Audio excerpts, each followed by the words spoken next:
अजित पवारांबरोबरची युती म्हणजे असंघाशी संघ, भाजप प्रवक्त्याचं मोठं विधान. तर अशा लोकांना फार महत्त्व देत नाही अजित पवारांचा पलटवार.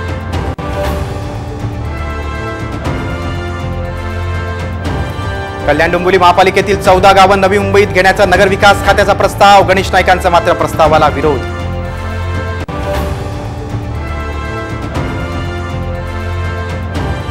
गेल्या 24 तासात मंत्री तानाजी सावंतांची 2 वादग्रस्त विधानं. मुख्यमंत्री एकनाथ शिंदे सावंतांवर नाराज असल्याची माहिती.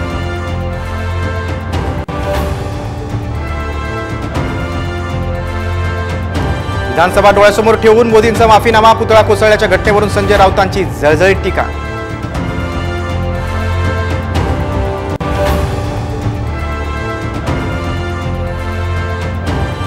संभाजीनगरमध्ये प्लास्टिक तांदूळ आढळल्यानं खळबळ. महिलेनं मोदक बनवण्यासाठी बाजारातून घेतले होते तांदूळ.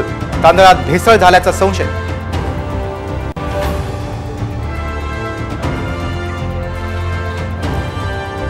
मुंबई चिंचपोकळीच्या चिंतामणीचं जल्लोषात आगमन. आज आणि उद्या अनेक मोठ्या गणेशोत्सव मंडळांच्या बाप्पांचं आगमन होणार.